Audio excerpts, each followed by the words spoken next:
제가 이번에 이제 미국에 이런 여러 뉴트리션 학회를 한번 방문한 적이 있었는데요. 제가 깜짝 놀랐던 것은 유럽이나 미국에서는 이제 건강기능식품으로 분류를 하려고 하고 있다는 사실입니다. 안녕하세요. JM 메디컬 레시피의 최정민 원장입니다. 세계적으로 지금 많이 허용되고 있는 대마를 들어보셨을까요? 저는 사실 굉장히 걱정이 되고 있는데요. 특히 요즘 대한민국에서 이 마약류로 인해서 많은 이 유명 스타나 대재벌가에서 이슈를 만들고 있습니다. 도대체 이 마약이 뭐길래 이렇게 많은 사람들이 힘들어하고 또 중독이 되고 그 중독으로 인해서 벗어나지 못하게 되는 건지 한번 자세히 분류를 하고, 우리가 현실에서 이 마약과 비슷한 중독에 빠질 수 있는 것들은 무엇이 있고 이를 예방하려면 어떻게 해야 되는지까지 제가 자세히 설명드리도록 하겠습니다. 우선 마약의 정의입니다. 중추신경계에 작용해서 오용하거나 남용할 경우에는 인체에 심각한 위해를 가할 수 있는 약물들을 마약이라고 합니다. 보통은 중독성 있는 물질들로 마약, 그리고 대마, 향정신성 의약품 이렇게 세 가지로 분류를 하고 있습니다. 마약 하는데 사실 마약은 마약류의 한 가지 종류입니다. 세계적으로 대마에 대해서 허용되는 국가들이 있지만 대한민국은 마약은 엄연히 불법입니다.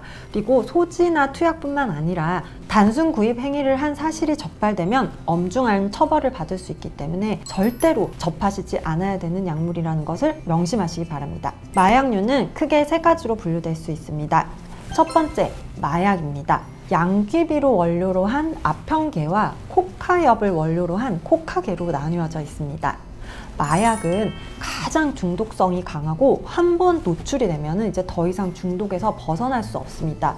헤로인 이런 것들 들어보셨죠? 굉장히 강력한 마약이고, 이는 정말 마약을 하는 사람들 중에서도 너무너무 무서워하는 마약 중에 하나입니다. 아편이나 몰핀과 같은 마약은 사실 의사들이 진통작용을 위해서 수술 후 통증 완화나 항암 중인 환자들에게 통증 완화를 위해서 의학적으로 소량 사용할 수 있습니다. 하지만 이 역시도 의존성이나 내성이 굉장히 강합니다. 그래서 제가 이제 병동에서 항암 치료를 하고 있는 환자들을 볼 때 이제 통증이 심할 때 이제 마지막 단계에서 이제 몰핀을 처방하게 되는데요.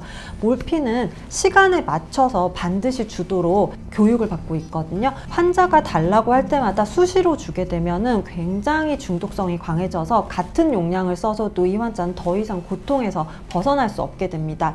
그래서 마약류를 투약할 때에는 12시, 1시, 2시 이렇게 그 시간에만 투약할 수 있지 환자가 원한다고 투약할 수 없도록 할 만큼 굉장히 중독성이 강하다고 보시면 됩니다. 마약들은 호흡곤란이나 또는 식욕 억제가 심각하게 되기 때문에 생명에 위협을 줄 수 있습니다. 그리고 코카인이나 크랙이랑 약간 낮은 단계들은 효과가 조금 신속하긴 하지만 일시적으로 끝납니다. 하지만 이런 것들은 굉장히 황홀감을 느낄 수 있고 사람이 공격적으로 변하기 때문에 사회에 가장 큰 범죄를 일으킬 수 있는 약물입니다. 그래서 이 마약 계열은 아주 심각한 계열로 분류를 하고 있으며 전 세계적으로도 마약은 절대로 통용될 수 없는 약물로 분류되고 있습니다. 두 번째는 대마입니다. 제가 이번에 이제 미국에 이런 여러 뉴트리션 학회를 한번 방문한 적이 있었는데요. 제가 깜짝 놀랐던 것은 유럽이나 미국에서는 이제 대마는 건강기능식품으로 분류를 하려고 하고 있다는 사실입니다. 그래서 왜 그런가 이렇게 여쭤봤더니 코로나 이후 많은 사람들이 불안과 불면과 이런 분노 조절 장애들이 많이 생기면서 이것들을 향정신성 의약품에만 의존하기에는 중독과 내성 그리고 금단 증상이 너무 심해졌다는 것입니다.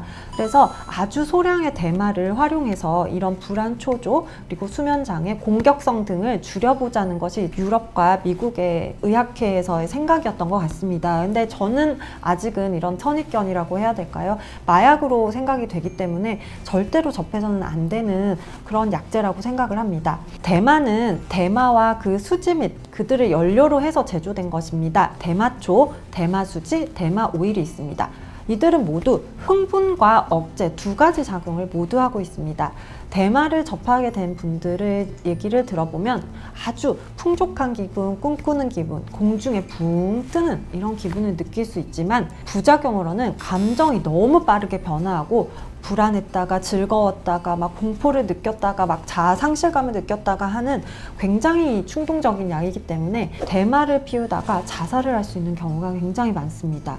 네, 이 모든 마약류들은 도파민 중독과 유사합니다. 일상생활에서 접하는 게임 중독, 도박 중독, 섹스 중독, 그리고 SNS 중독도 역시 도파민 중독 중에 하나입니다.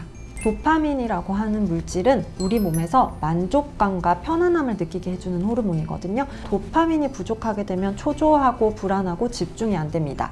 가장 흔히 도파민을 올릴 수 있는 게 뭐죠? 담배입니다. 그래서 담배를 피게 되면 도파민이 소량 올라가기 때문에 이게 만족감을 느끼게 되는데요. 그래서 흡연이 중독성이 강합니다. 도파민을 올리게 되는 가장 간편한 방법이기 때문입니다. 그런데 이 마약류는 도파민을 그냥 평소에 10 정도 올리는 것이 적당하다면 마약류는 거의 10,000, 1000만 이렇게 갑작스럽게 올려버립니다. 그러니까 220V를 꽂아야 되는데 10,000V를 꽂게 되니까 뇌가 모두 망가지면서 되돌이킬 수 없는 중독, 뇌성, 금단 증상이 나타나게 됩니다. 실제로 요즘 현대인들은 정말 많이 도파민 중독에 빠져 있습니다. 흥미롭게도 뇌 속에는 쾌락과 고통을 느끼는 중추가 같아요. 그래서 더 큰 쾌락을 추구하면 추구할수록 그에 따르는 고통은 훨씬 더 비례해서 많이 겪어야 된다는 걸 명심하셔야 합니다. 실생활에서 이게 도파민을 자연스럽게 올릴 수 있는 생활 습관들을 유지하는 것이 이 도파민 중독에서 빠져나올 수 있는 방법인데요. 우리가 너무 많은 자극적인 영상이나 사진, 음악들이 우리의 뇌를 더 큰 자극을 유도하도록 만듭니다. 그래서 도파민 중독에서 벗어나려면 도파민 중독을 유발하는 원인으로부터 떨어져야 합니다. 그 중에서는 운동이 가장 좋습니다. 운동을 하게 되면 엔돌핀과 도파민뿐만 아니라 환각 성분까지 분비를 한다고 합니다. 왜 운동을 하고 나면 잠시나마 기분이 많이 좋아지는 경우가 있잖아요. 거기에 운동 후에 찬물로 샤워를 하게 되면 도파민 유지가 효과가 배가 됩니다.